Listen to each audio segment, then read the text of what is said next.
สมแลงเป็นนางจับใจงามเนื้อถิ่นใดในเล่างานธรรมศาสตร์ตามภูผาป่าดงโขดเขาถิ่นใดจะมางามเท่าส่องเป็นเงายามแสงเมฆบังเสียงนกฮ้องกูยามเศร้าตูนางอ่อนสอน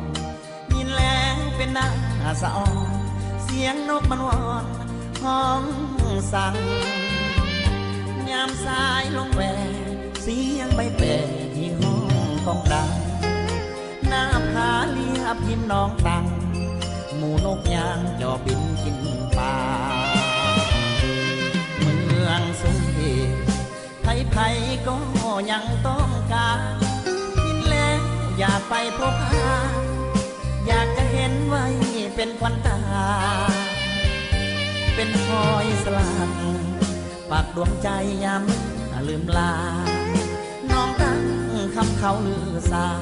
อาบเย็นกายายามเมื่อลงแลนั่งจอมผู้โซเลี้ยวงงคืนเต่ากลับมาเมืองสุยแสนงามสง่าดังเทพเทวาปันเต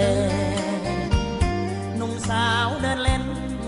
ยังตะเว้นไกลจะรับแสงเมื่อไหลไต้ฟ้ายามแลงสุขสมทุกแห่งเมืองสุยนี้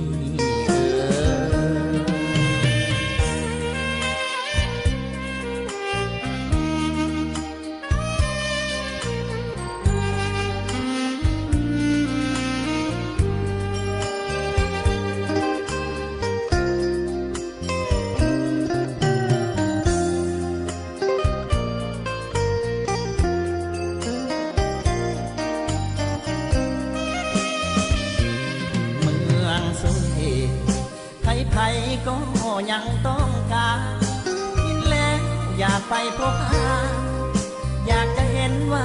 เป็นควันตาเป็นพลอยสลักปากดวงใจยามลืมลาน้องตั้งคำเขาลือสาอาบเย็นกายายามเมื่อลงแลนั่งจอมผู้โซเลี้ยวงงคืนเต่ากลับมาเมืองสุยแสนงามสง่าดังเทพเทวาปันเตหนุ่มสาวเดินเล่นยังตะเว้นไกลจะรับแสงเมื่อไหลไต้ฟ้ายามแลงสุขสมทุกแห่งเมืองสุยนี้